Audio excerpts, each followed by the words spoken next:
Good morning. I'd like the door.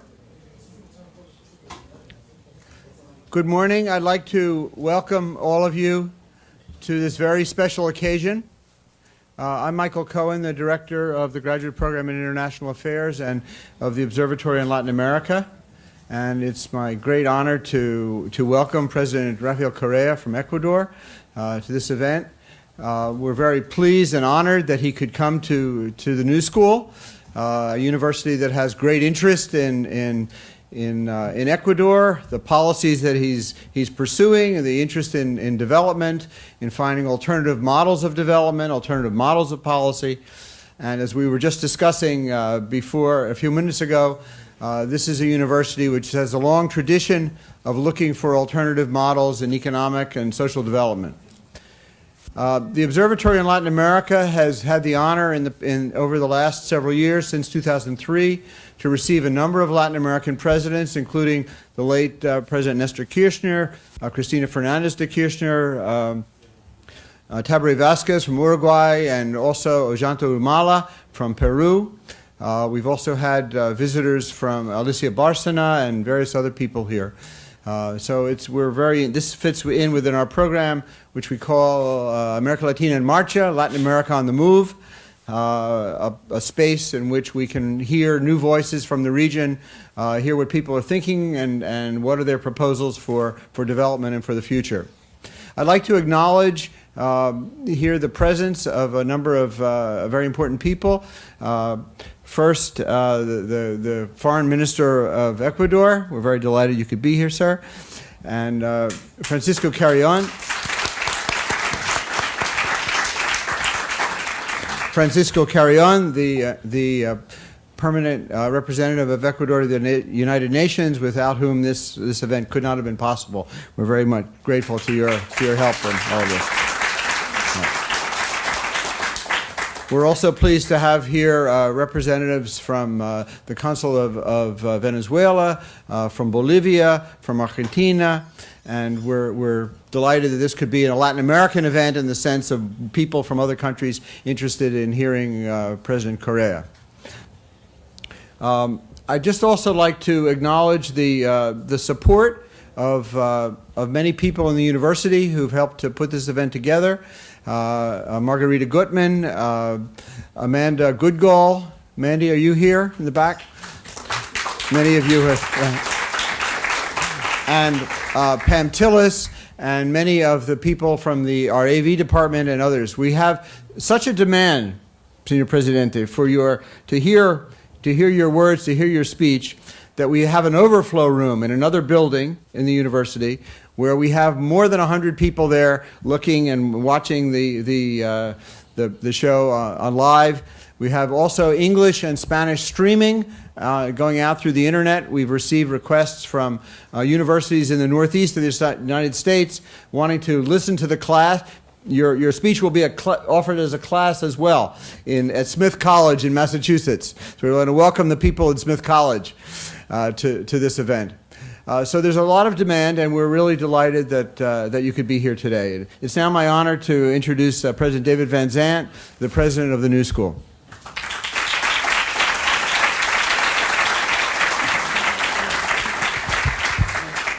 Well, welcome again to everyone who we could fit into this room, and then people who are in other locations around the United States and around the world. Before I introduce our guest, I just want to mention that 2011 is the 10th anniversary of our own graduate program in international affairs, and it's a program that has really grown in that time. We have over 400 graduates from 62 different countries, and including a number from Ecuador that have gone through our program over the years. The New School has also been very active in Latin America, as Michael mentioned. I myself have returned last month from a visit to Buenos Aires, where I was participating in the jury that made the final selection for the President Nestor Kirchner Fellowship. And one of our three finalists who will be visiting the New School in the near future is Erica Paredes from Ecuador. And so we were pleased to be able to give the fellowship to an Ecuadorian. Well, now it's time to welcome our special guest, President Rofael Correa. He was elected president in 2007 and re-elected in 2009. He trained as an economist, receiving his PhD from the University of Illinois. He has been very involved in rethinking economic policy in Ecuador and in Latin America as a whole. He's been a strong supporter of UNICEF, the Banco del Sur, and also in finding ways for the region to deal with the volatility from the global financial markets. He's particularly interested in finding a reasonable strategy for dealing with natural resources in his country, and that's a problem that affects many countries around the world. Today, he will speak about that issue in the context of Yasonì ITT project, which is intended to protect Ecuador's natural environment and contribute to fighting climate change by foregoing revenues from some of the country's oil reserves. Please join me in welcoming President Correa.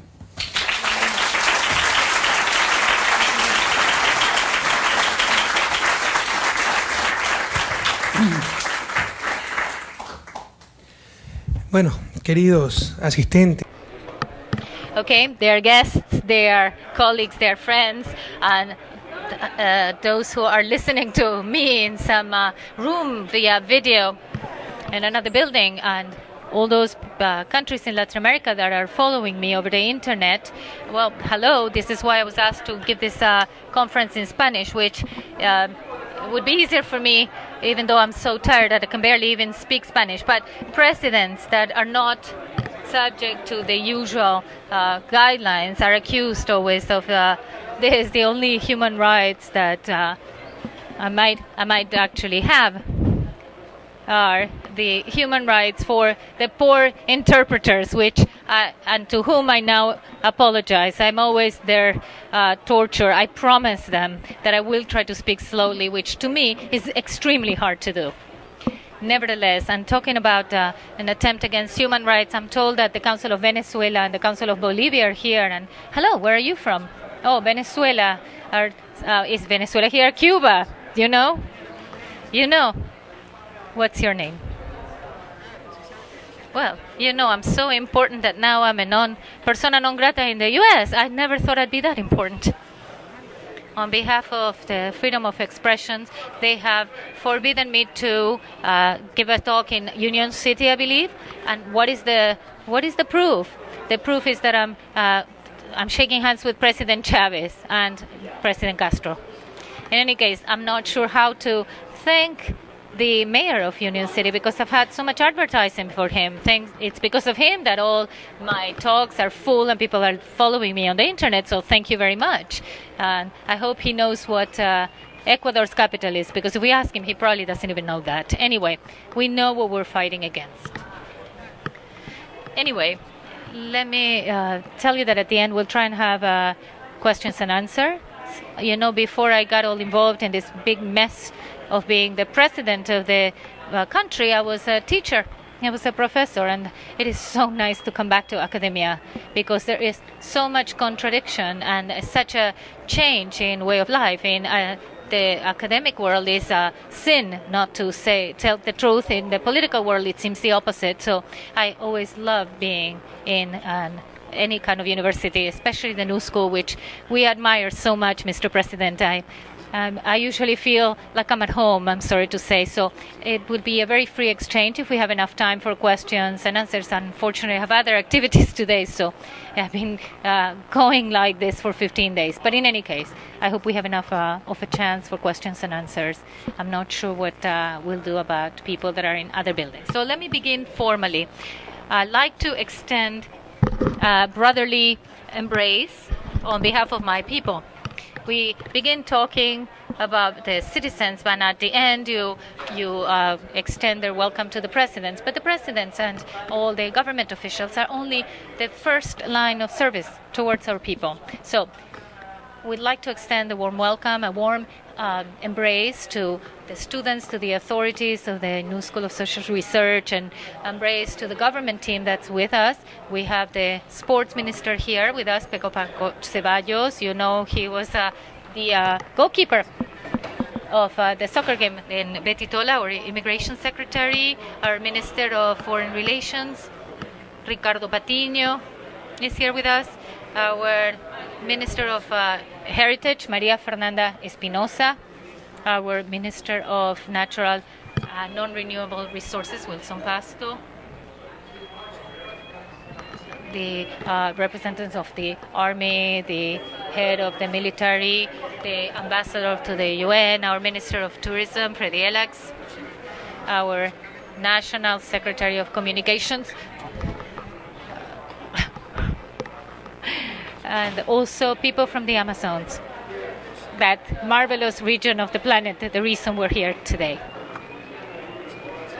I'd like to also say hello to Michael Cohen, the director of this program of the New School of Social Research, the president of the New School of Social Research, David Bansom, and others. Usually, I get a draft of my speech so that I can sort of follow what I'm going to say. This speech, these guidelines, were given to me by Minister Espinosa, but she is a fanatic of Yasuni, so she just created some advertising, a commercial, a 1-hour commercial promoting Yasunit ITT, but we are in such an important academic center, so I'll try and be much more academic in my talk. I hope I'm not too boring. I will mention some important economic concepts on which this Yasuni ITT is based. It's not just a will to believe and the will to save these natural resources, but there is also some energy logic. There is a lot of financial soundness behind this initiative. But first of all, I started to talk too fast. I once again apologize to the interpreters. Once again, let me begin with a warm brotherly embrace. Greetings on behalf of my people from a country whose dreams are so high as the Andean condor, the biggest flying bird in the planet, and the fascination of the little hummingbird, which is the only bird in the world who's able to fly backwards. Our mountains, they're crowned with eternal snows, are the ones that are closest to the sun because they rise in the planet's equinox. In front of continental equator, there are the enchanted islands of the Galapagos, where Charles Darwin supported his theory of the evolution of these species. Part of the Amazon tropical forest, which is one of the biggest lungs in the country, is also part of Ecuador. In only 1 hectare, you could find more tree species than in all of North America. Ecuador, approximately 1/3 of France's size, has approximately 10 million hectares of different types of forests that cover 55% of the national land. Ecuador is the first in vertebrate animals, 9.2 species every millions of square meters. We have amphibians, which account for 10% of the world total of amphibians. We're 4th in terms of birds, 1,626 species, representing 18% of the bird species in the world. 37 of these are endemic, meaning they are exclusively from Ecuador. We are 5th in terms of papillonide butterflies. There are 69 species, 3 of which are from Ecuador. We're the 6th in terms of world Earth biodiversity. If we put together land and water biodiversity, Ecuador has even more. If we do it the other way around, we are the first in terms of species in the world. The amount of species in the world. We're 7th in terms of plant variety. We have 17,000 species. We estimate that there are approximately 4,000 which are endemic. Out of all the orchards in the world, 18% grow in Ecuador, which is positioning itself as the producer of the prettiest roses in the world. But there are other countries that do produce roses, but there are very few that produce orchids. And Ecuador, that has less than 0.5% of the Earth's surface, has 18% of the total of orchid species in the world. We're eighth in terms of reptile diversity. There are 396 species. Some of these reptiles became politicians, but that's a different story. There are close to 14 million inhabitants in Ecuador and 14 indigenous people. And some are here. Are you Oranes? Moranes. Great. People of the forest in your native language. We have the Quichuas from the Amazonias, Agua, the Chaches, the Éperos, Sachis, and Dua, Siguar, Guarani. There are at least 2 clans that are voluntarily isolated. Tagaeri, Tanonminari, who are in fact living in the Yasuni Park, the Siona, the Cofanes, the Secoya, the Juarez, Záparas, Shuars. And we have the diversity of people that belong to the Quichua people who have their own language and culture. And within this nation, there are also peoples with their own cultures because they speak the same language. Within the Quechua, we have the Pasto, the Otavalos, the Natahuelas, the Caranquis, the Cayambis, Saraguros. Poor translator. Palta, Cañari, Quisapincha, La Vela, Salasaca, Chibuleo, Guaranga, Panzaleo, Coroa, Manta, Huancavilca, and the original nation, Quitucara. With them, we also have Afro-descendants, Montubios from the coast, Cholos from the Santa Elena Peninsula, all people of very old cultures with many languages and origins, with wisdom from their ancestors, who Ecuador, in their 2008 constitution, became a plurinational and multi-ethical country. These are beautiful and unique people with all kinds of skin colors, with an open soul to our brothers and sisters of the earth. Good people with generous hearts that, through me, greet you and invite you to visit our beautiful country. All I've said is not in a country such as big as the US or with as many people as in China. We have only 250,370 square kilometers, which is approximately the size of the state of Colorado. The 17 countries that have biodiversity in the planet, Ecuador is the most compact. There are other countries that have as much biodiversity, but their territory is bigger. Ecuador is the smallest in the world with such diversity, but it's very ethnically diverse. One of the very few countries that still has human people that have not had any contact with others. Because of its diversity, because of the geographical location, Ecuador is the ecocenter of the world. If you visit Ecuador, you could see in 7 days all of Latin America, their beaches, their mountains, their tropical forests, their islands, but the most important thing, it's people. We are a people of peace. For us, human beings, their well-being, equal fair development, their good living, the Sumatcao side of our ancestral people. This is in Quechua. That means well living, not just not accumulating, not materialism, but rather live in harmony with nature, with your brothers and sisters. The Sumatcao side of our ancestral people are the beginning and end of our government measures. Beauty. The beauty of a country such as Ecuador is a constant call to take care of the only planet that we have. In order to do this, let me give you a brief background on the economic problem of the environmental goods and of its conservation. These environmental assets are public goods. They are free access and needed for consumption. I can breathe the air, the pure air of the Amazonas, and nobody can stop me. But if you want to buy a cake or something in the university bar, you have to pay. It has no rival in terms of consumption. The fact that I breathe this air, you can too. The fact that I'm enjoying this conference, or you are, Maria Fernanda can also enjoy it. There is no rivalry. We can all use it. But if I eat a piece of cake, no one else can eat the same piece of cake. That's a rivalry. That's a competition in consumption. As a consequence, because of its high value,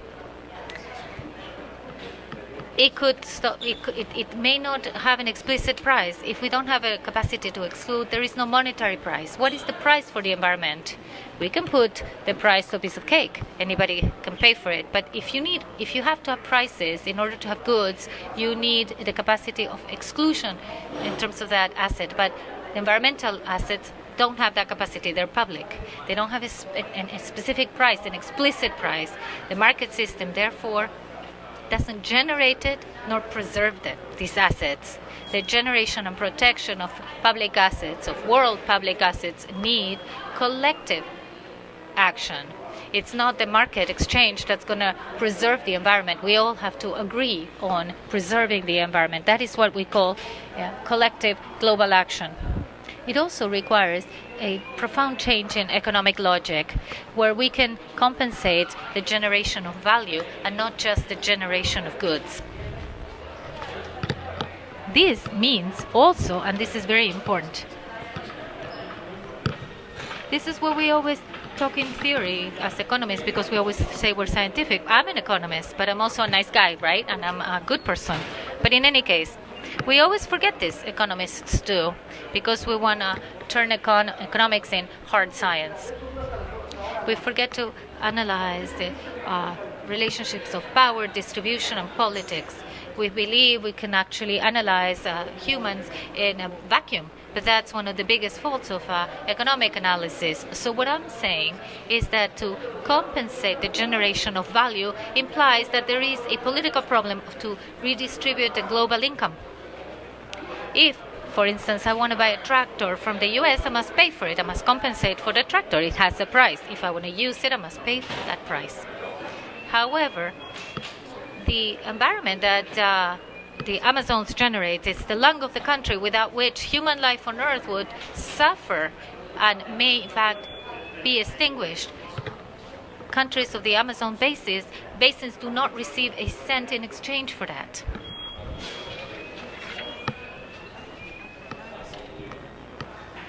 The most important progress made by the market economy, of course, we need a regulation and collective action in order to generate and preserve the environmental assets, has been to look for a better balance of the environment through carbon credits towards projects that help reduce the greenhouse gases. These credits, and you probably know this, there is collective action here. Companies that need to pollute need to have a cup, which is given according to how many carbon credits it has. But these credits, those who signed the Kyoto Protocol, and this is what I'm going to talk about, give these to countries that decrease their emissions. Say they use a hydroelectric plant instead of thermoelectric plant. That's just a simple regulation control. And that's the market mechanism. These credits are exchanged in the market. Those who offer them receive the bonds, and the ones that need it are the companies. They must purchase these credits. This is why I mean this is some progress done by the market economy, but let's not kid ourselves. This is because it's a collective effort, regulation and control. These credits, this bond, one of the three mechanisms that the Kyoto Protocol proposed in 1997, are tradable. Each represents the right to emit 1 ton of CO2. We know these incentives were insufficient and inefficient, in fact, even unfair, among other reasons, because the system rewarded countries that reforested but did not reward countries that had not deforested and whose forests were contributing to the decrease of CO2. This is the science of incentive. If you have good incentives, the people do what's socially desirable. Without incentives, you may do exactly the opposite. So, say, if I awarded those who planted trees because it cleaned up the environment, but I did not compensate those who never cut these trees that were already cleaning up the environment, then if somebody just wants financial profit, what are they going to do? They're going to first cut down the trees, sell the wood, get money for that, and then get more money to replant trees. Do you know what I mean? This was inefficient, inconsistent, and unfair. Oh, well, Derek. And our Yvonne back and Boderick. Hello, welcome.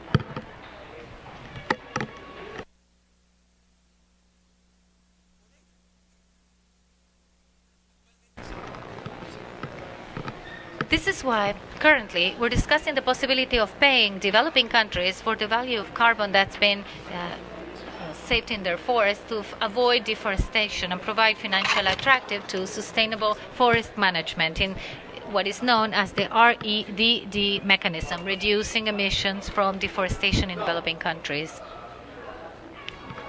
As I said, these are important steps that we support fully, but still insufficient, inefficient, and in fact, even inconsistent.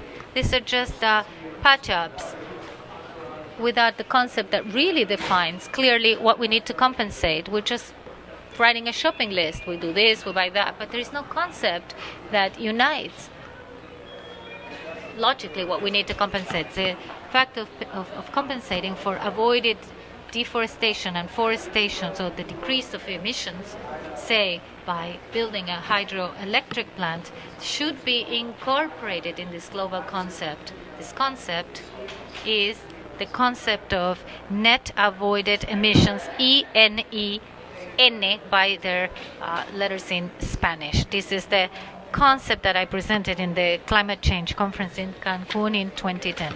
Net avoided emissions, N. N are the emissions that could be issued in each country's economy, but they are not. Or emissions that already were in the economies of the countries have been decreased. We have a clear example to replace a thermoelectrical plant for a hydroelectrical plant, which decreases emissions.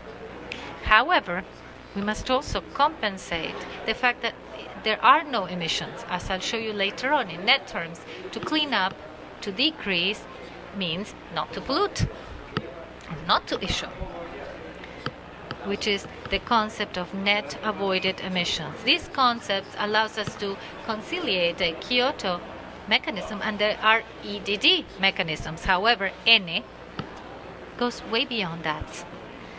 It does not limit itself to specific activities. It includes other economic activities that include the use and of renewable and non-renewable sources to compensate for actions and inaction, or action and omission. You can compensate the action, which is to forest, the non-actions, deforest. But all of this is part of this ENE concept. Say, for example, different producing countries that have fossil fuel, which are highly polluting, such as oil, could choose between extracting these resources or not, and could be compensated for the emissions they would avoid producing. In other words, this would be compensation for not acting. Leave the forest as is. They're paying me for doing something I have a right to do, which would be to cut up the trees. In other words, ENE is a global concept allowing us to define what do we have to compensate. If we compensate these net avoided issues, is based on environmental rights and economic logic. The main idea of ENE is that a country can be compensated so that it would not act on something that it has a right to, in case it's producing externalities that are not necessarily desirable. And if it could even, for instance, produce negative externalities. I have the right to cut down my forest, but it's profitable because I can sell wood. But globally, we're hurting the environment. We need to compensate them so that they won't act on what they have a right to act on. In other words, if a country has no obligation to act on something that could produce a positive externality, which is, for instance, to forest, it's, in my opinion, very profitable to plant trees. But then each should be compensated for not doing so. That's in terms of rights, what you're compensating for. In terms of the environment, any is obvious. In net terms, we mustn't pollute the environment. You get compensation for not acting, for omission, even though you have the right to act. And that would be the equivalent of cleaning the environment. You compensate for inaction without, in other words, leave the oil underground. Because you could take it out and pollute in terms of the environment. If you don't pollute, you're cleaning up. Because if I took it out, it will contaminate. So leave oil where it is. Because you use oil to generate energy by burning it, and it pollutes. Plant forests. This is to clean up the environment. I'm cleaning it, but in net terms, if I don't pollute, or I clean, it's the same thing. It's obvious to compensate net avoided issues. And in terms of economic logic, in the basis of the right of environmental rights, it makes sense. In terms of economic logics, these net avoided emissions, as well as compensation to generate or support, maintain environmental assets that are free to access and have no market price, then this is based on the need to compensate the generation of value, and that's what's important, the value, the ability to compensate for needs. Value. The value to fulfill innocent needs. We have value. Assets are just a part of merchandise commodities. These have a specific price that you can trade in the market. What's important is to have these assets, high value assets, which means you can fill needs. You must compensate the generation of value and not just the generation of goods in order to increase well-being, social well-being, and sustainable development. And there is a very essential idea here, a strong and fundamental idea. Let's be realistic. The preservation of the environment in poor countries would not be sustainable if it does not generate clear and direct improvements in the standard of living of the people. In other words, I cannot demand of a poor family that has no other source of income, that lives next to a forest, not to cut down the trees. In order to keep the forest, we need this family to receive the direct benefits from this situation. Now, if we increase the Kyoto incentives towards this ENE, we could take a revolutionary turn in these international exchanges, because we could allow many countries to become, especially those developing countries, we could allow them to export environmental services. Specifically, it would revolutionize energy policies.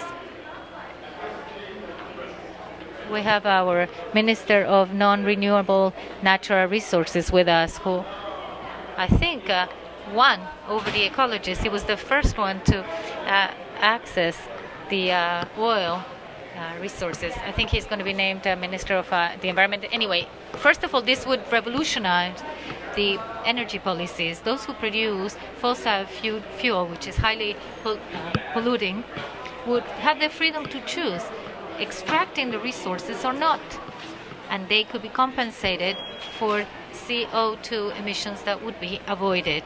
That's not what Kyoto does at the moment. It only compensates if you do not pollute. It does not compensate for not extracting, for not contaminating. So this ENE is analogous to cutting down trees or not. I left the forest as is, I'm cleaning it up, I get compensated. I left oil without exploiting it, I should be compensated. In net terms, the fact of not polluting means you're cleaning it.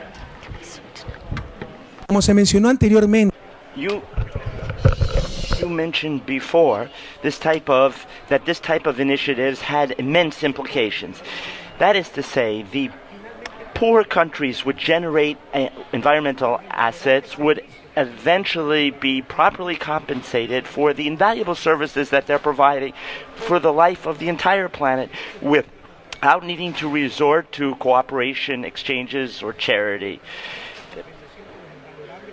they would be providing invaluable services to the entire planet, and they wouldn't need to resort to cooperation, exchanges, charity, etc. But let me emphasize once again that it would be strict justice, and at the same time it would allow the move from extractive type economies to service exporting economies, in this case environmental services. The response to the poverty of many countries is, consequently, trying to emphasize in a logic of justice and not a logic of markets. It would reward those countries that generate goods and services independently of whether these countries have or don't have the capacity for exclusion, that is, market prices. In other words, compensating for the generation of value and not exclusively the generation of merchandise, which is what the current market context supports. But let's not get it wrong. There are some economists believe that economist is a positive science, and they want to view economics as a science of inalterable mathematical equations. In order to achieve that compensation for the generation of value, we must change the world relations of power.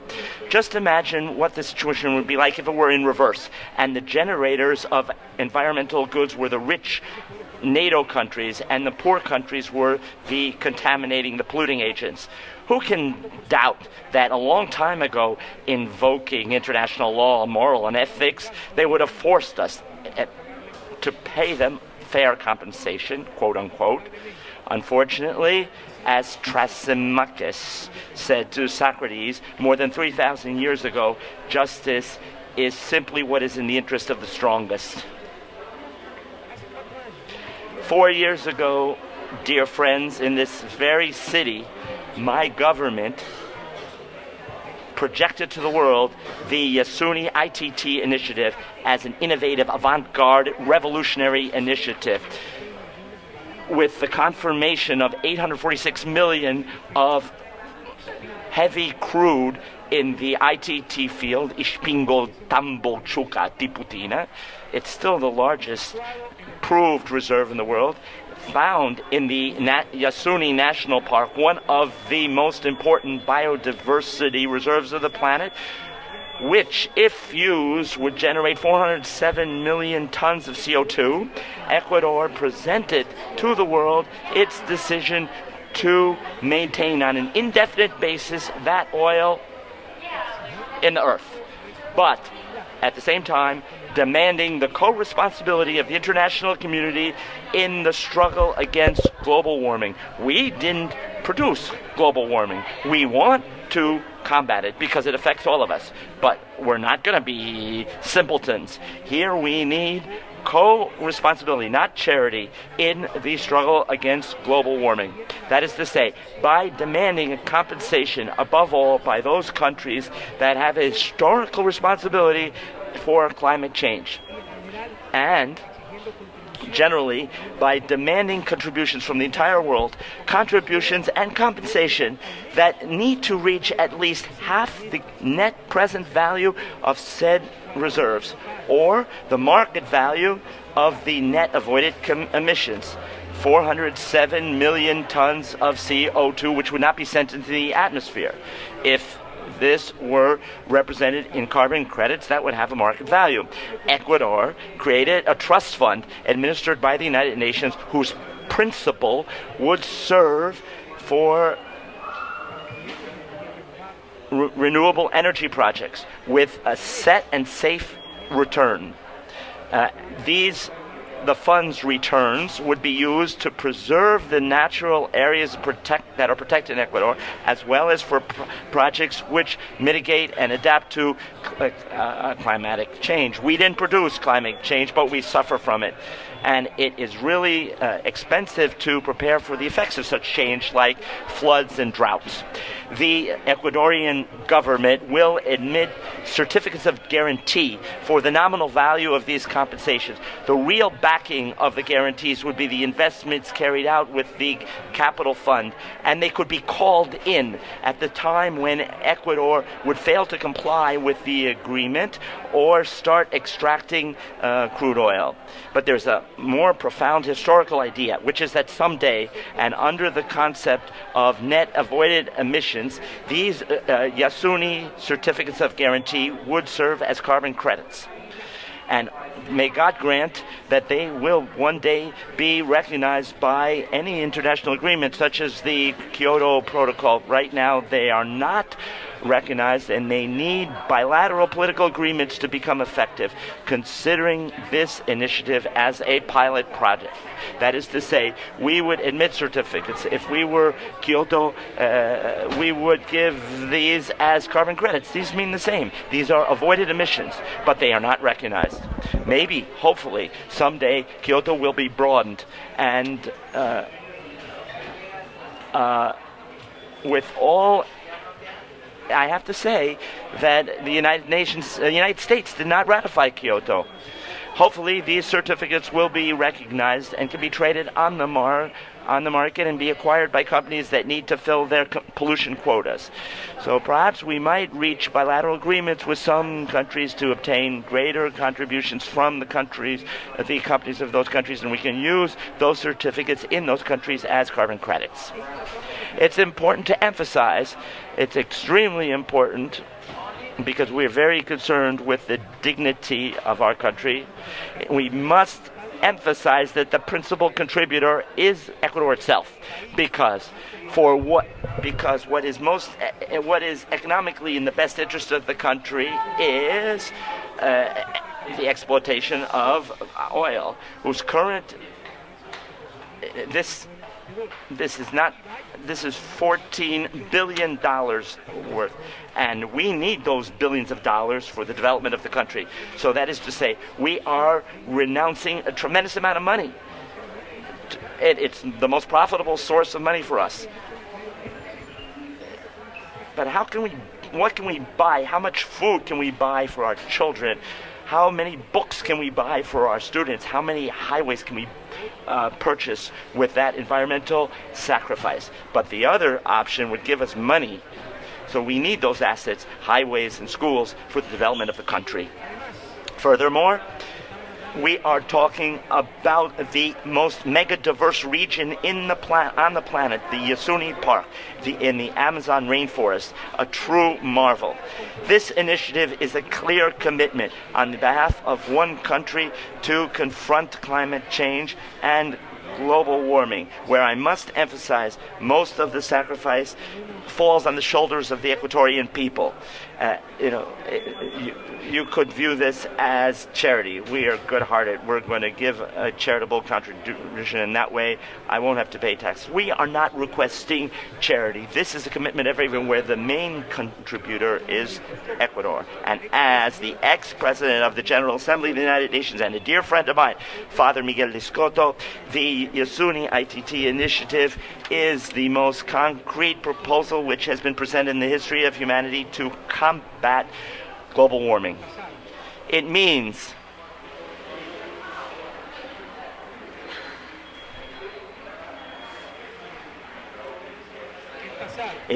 moving from rhetoric to concrete facts.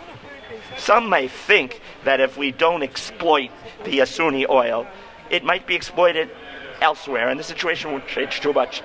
Perhaps in the short term, one producer who doesn't deliver oil can be replaced by another, given current installed petroleum capacity. But in the long term, the reduction of CO2 emissions is real, because the oil is a non-renewable natural resource, and therefore it's finite. The estimates on the world reserves of oil forecast that at the current rate of extraction, world production of oil will only last 40 years. At that rate, the no extraction of oil reserves is indeed a net contribution. Furthermore, the Yasuni initiative foresees that the financial resources that will be obtained will be invested in new projects that will absorb or reduce additional CO2 emissions, such as avoided deforestation. We pay families to maintain forests, but that means permanent expenditures.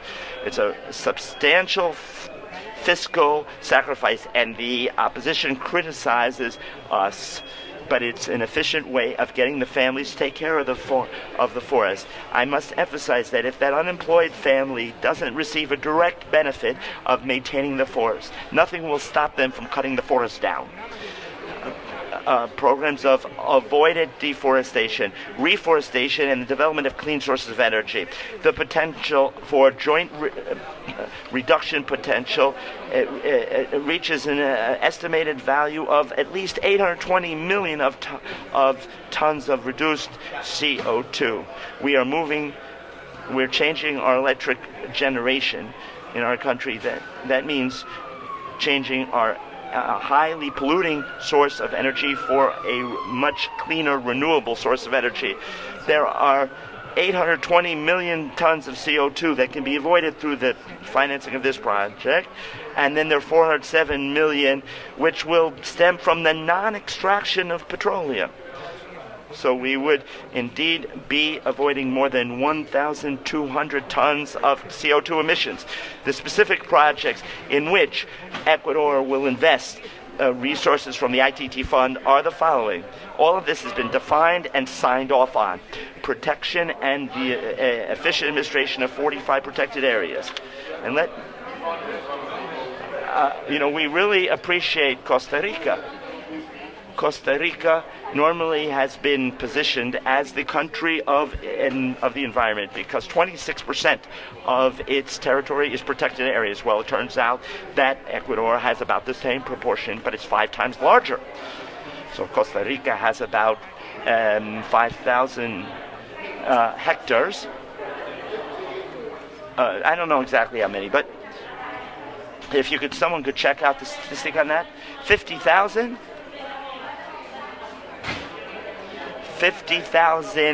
square kilometers. Well, we can't have that many. Well, I don't remember, but we have 5 times as many protected areas in absolute terms as Costa Rica, because percentage-wise, we have the same percentage of our territory protected, but we're 5 times larger.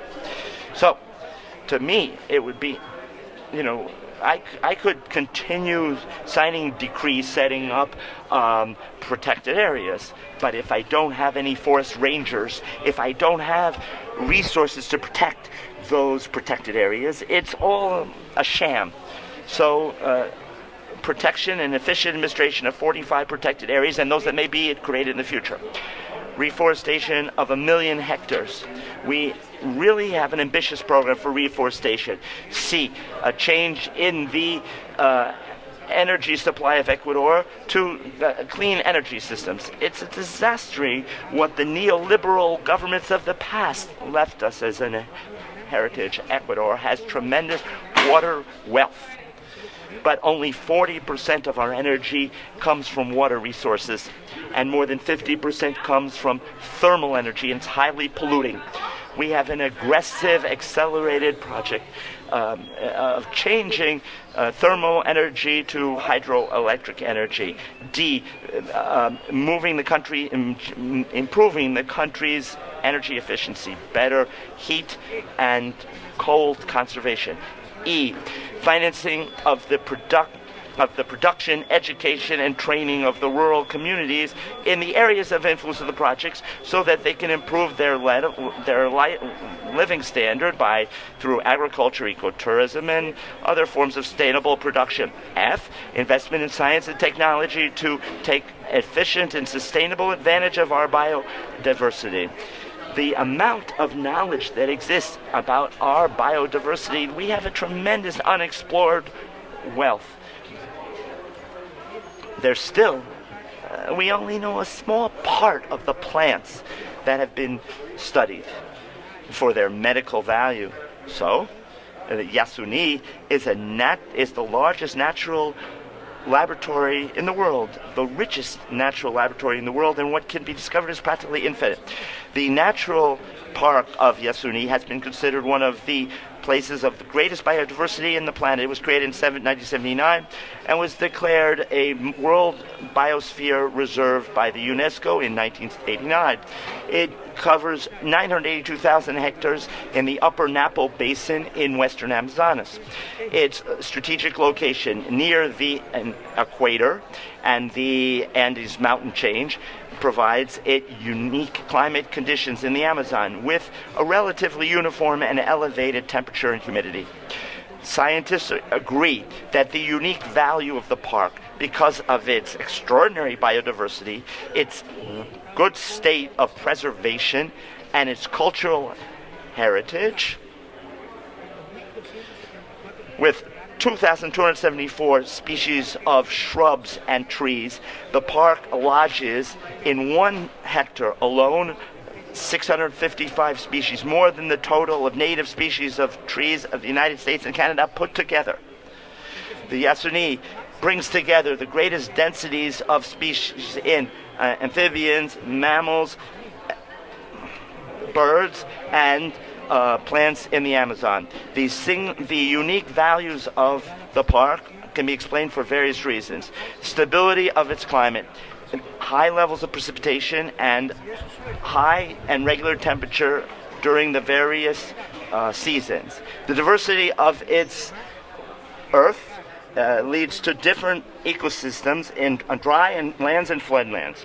National Park is therefore also the place where two peoples that decided to cut themselves off voluntarily from Western society lives, the Tageri and the Taromenane. They're not in contact with Western civilization, and their habitat is the National Park of Yasuni. To sum up, what the ITT Yasuni initiative proposed, together with the concept of net avoided emissions, is precisely the possibility of redefining the responsibilities regarding the management of global public assets. It offers a concrete alternative to reduce emissions, conserve biodiversity, and guarantee the survival of the native peoples.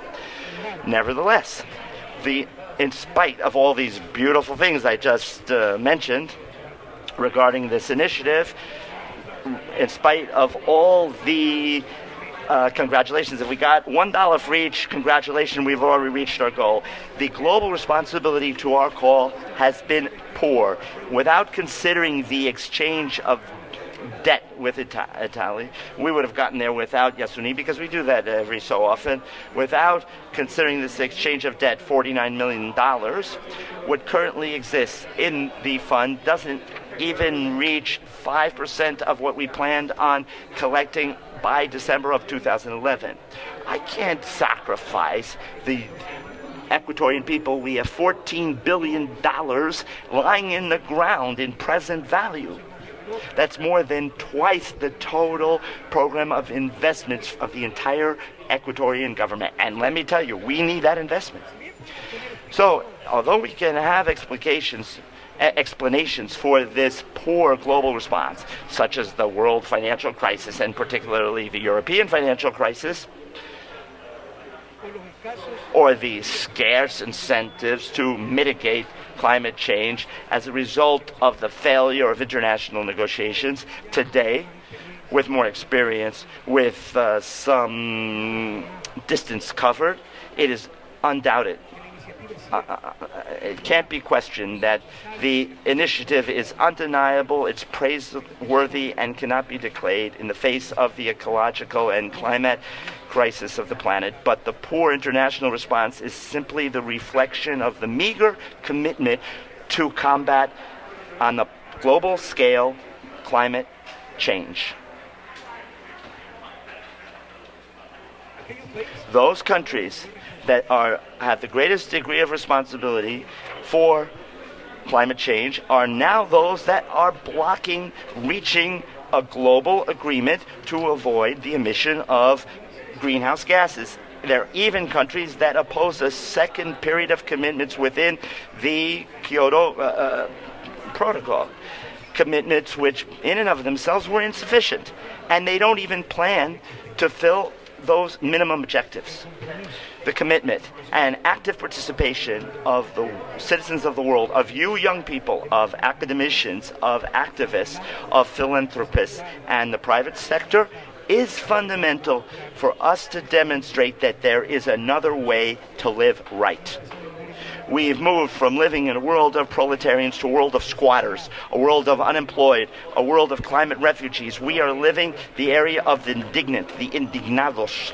Our capacity for creative indignation has brought us together and is what commits us in favor of this initiative. Ladies and gentlemen, dear friends, Ecuador presents to the world the Yasoni ITT initiative. Thank you very much. Hago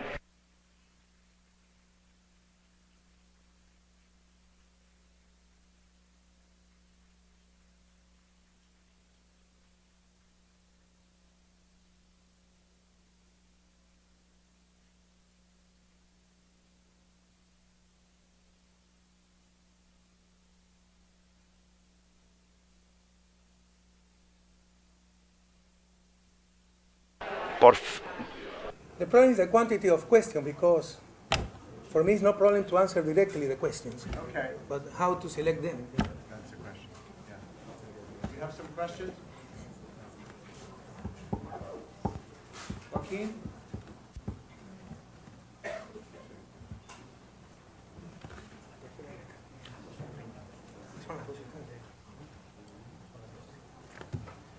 Okay. Joaquin Aviles. Hola. España, los indignados. So you're from Spain. You're one of the indignant ones, huh? You have to see what we're indignant against. That's the question. You have to look at the form and at the content.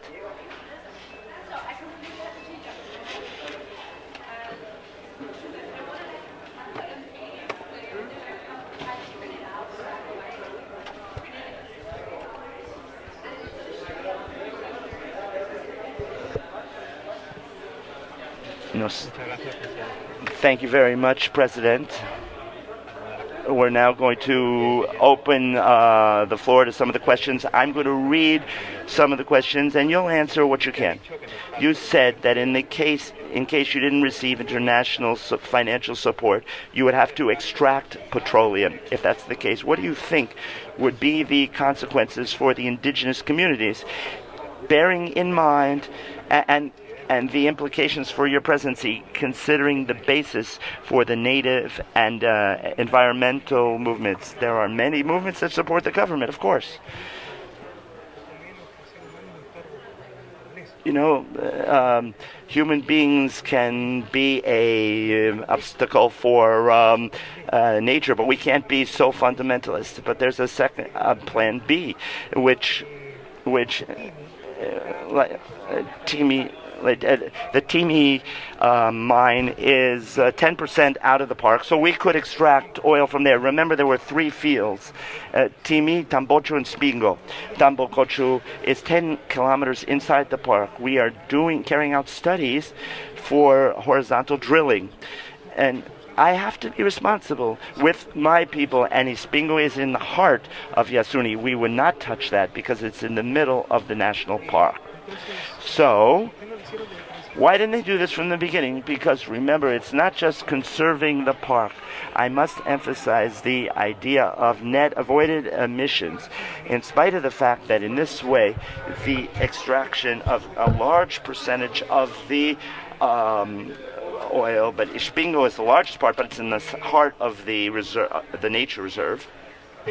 In spite of the fact that we can take it out with a minimum environmental impact, there will be an impact. So that's why we've emphasized the concept of net avoided emissions.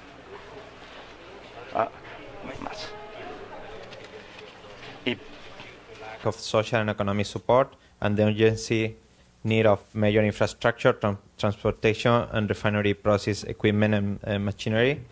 Since the API leads Ecuador crude to two, three times less than the current oil price. No entiendo a qué 11 millones se refiere. I don't know what 11 million they're talking about. Yo no. ¿Quién hizo la pregunta? Who asked the question? What were you referring to here? 11 million barrels. Yes.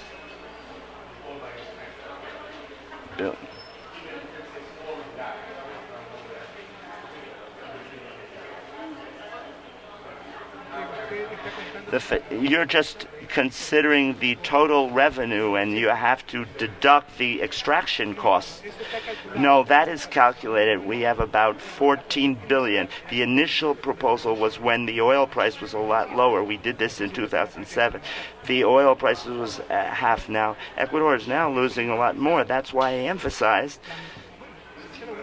It's a good question. You're saying to me that the most intelligent thing would be to take out the money for the Ecuadorian people. I agree with you. What we're trying to do is to make us co-responsible in a problem that we didn't create, the struggle against climate change. But we're not going to be anyone's fool here.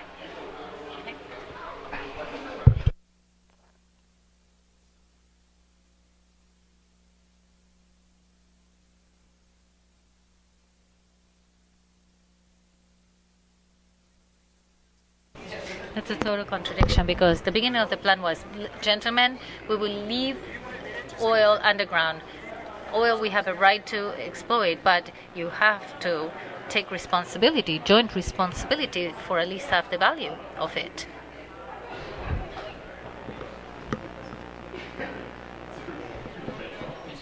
I'm interested in conserving the Yasonì Park and the well-being of the Ecuadorian people. I respect your opinion, but it's, I think, the opposite. If they don't give us 20 cents, but we preserve Yasonì, that'll be fine. Yeah. Miren, no seamos injustos, que hay gente. Look, let's not be unfair. People have respected the rules and wrote them down.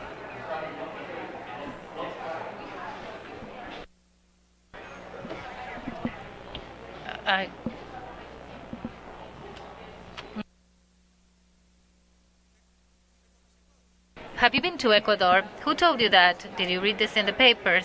Well then, you've just seen the best example of press manipulation. Come to Ecuador. You'll be able to say whatever you want, wherever you want. All right, if anybody wants to ask a question, you can ask a question freely. And I think we're free to do that here. Please, let's respect that. It's not enough. Is your government interested in energy efficiency? The question is beyond the system efforts on reducing the electric demand with light bulbs and refrigerators.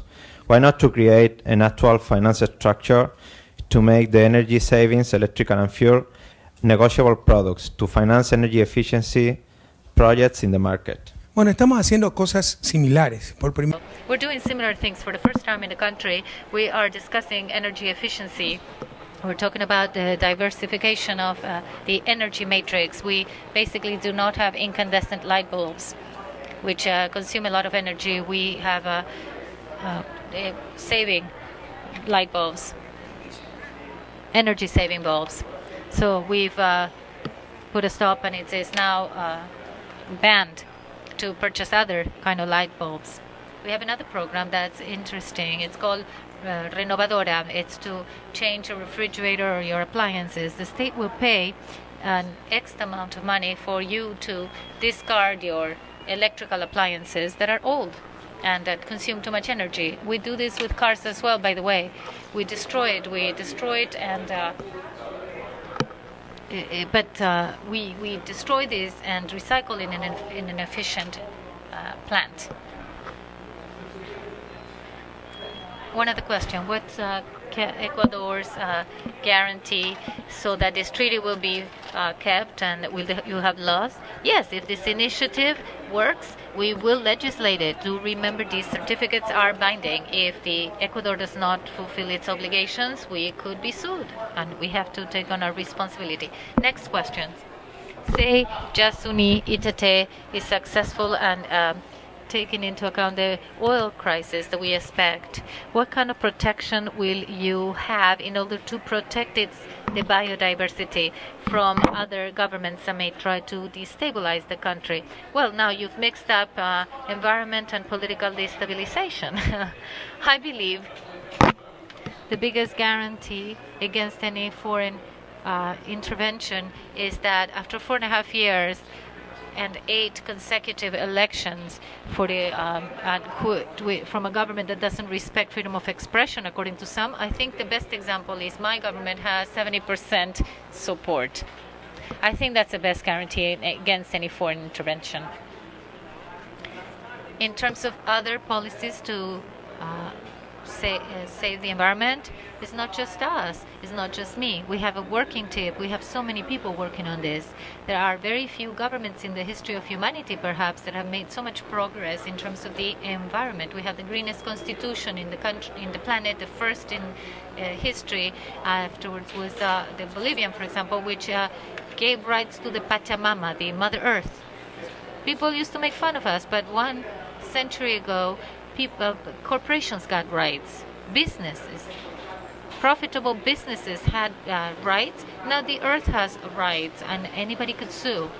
You can demand to respect the environment. Maybe no constitution other than ours has this.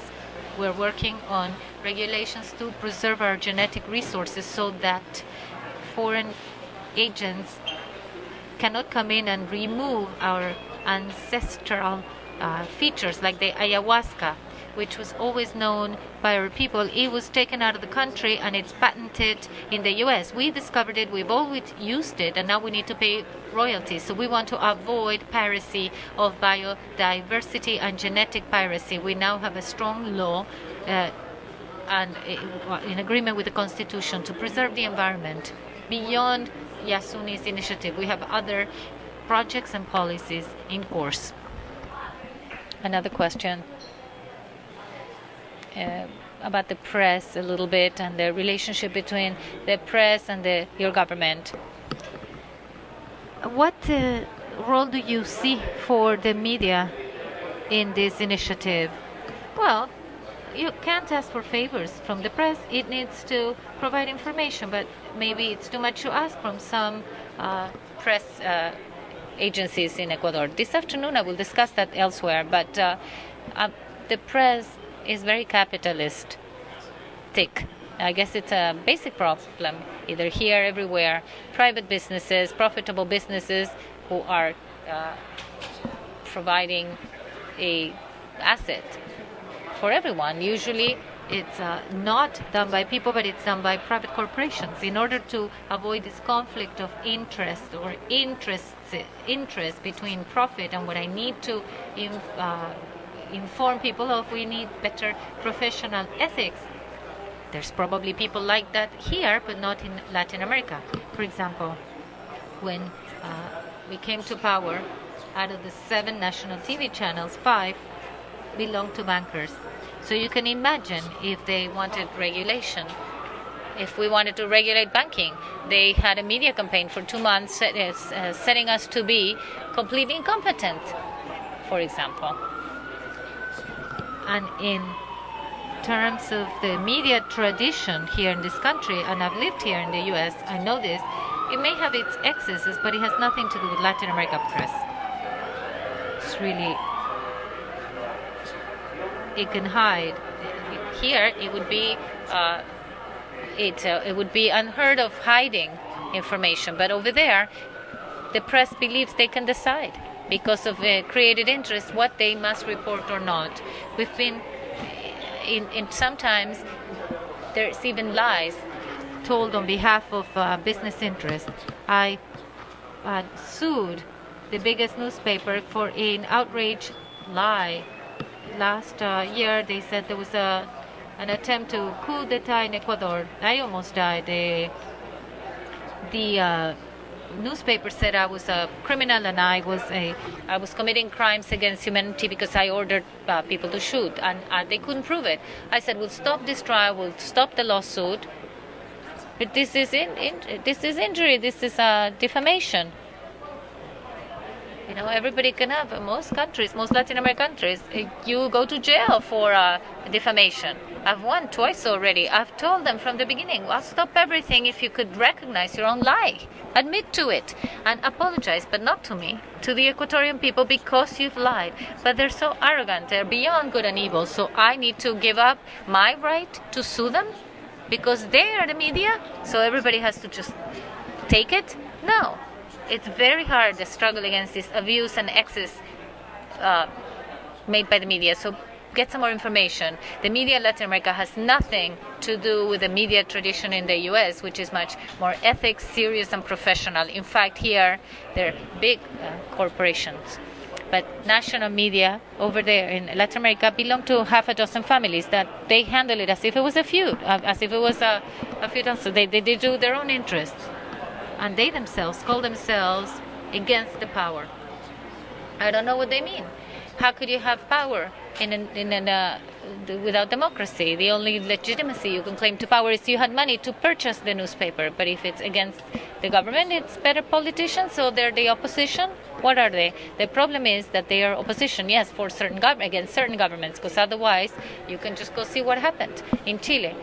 The opposition of Salvador Allende in Chile, but they were the biggest supporters of the dictatorship. We can't forget that, what happened with the press.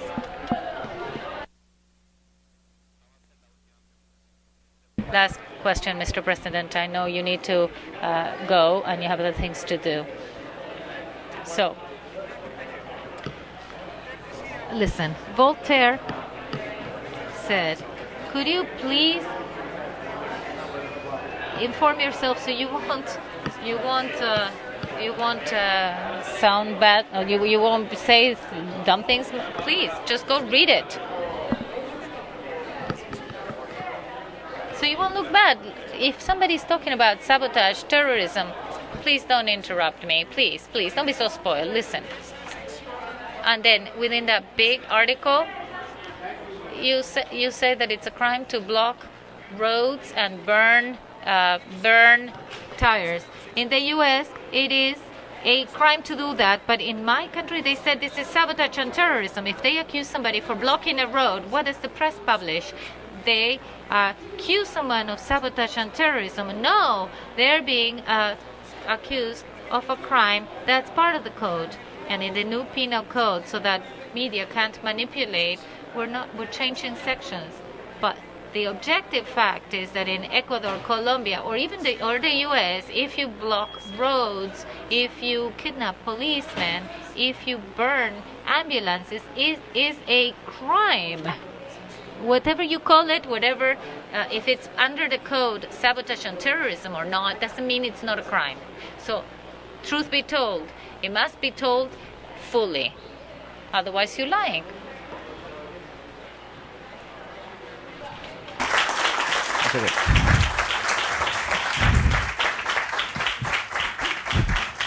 Por mí no hay problema continuar con las preguntas. No problem. You can keep asking me questions, but please do respect others' rights to ask questions. We can continue. Please, let's continue. But it's a little bit annoying that you're trying to take someone else's right to ask a question. Y como recordar, presidente. One more question. We're in an academic environment. Could we please respect that? Please, respect your turn.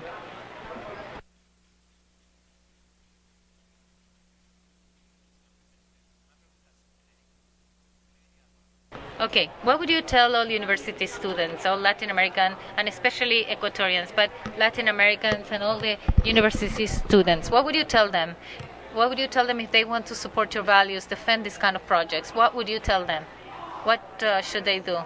Don't prepare to be part of society and just have a position. Prepare yourselves to transform the world, and especially Latin America. We live in the most unequal region in the world. We don't just need a good heart. We need capacity. We need abilities so that we don't just fall into certain leftist childishness.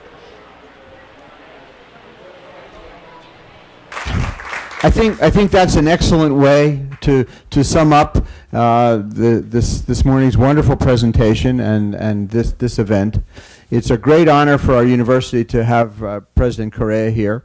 I'd like to thank all of you for coming, and we're going to stop now because the President has other things he must do. But I'd just like to once again thank everyone, and thank you, Mr. President, for your participation. Buenísimo.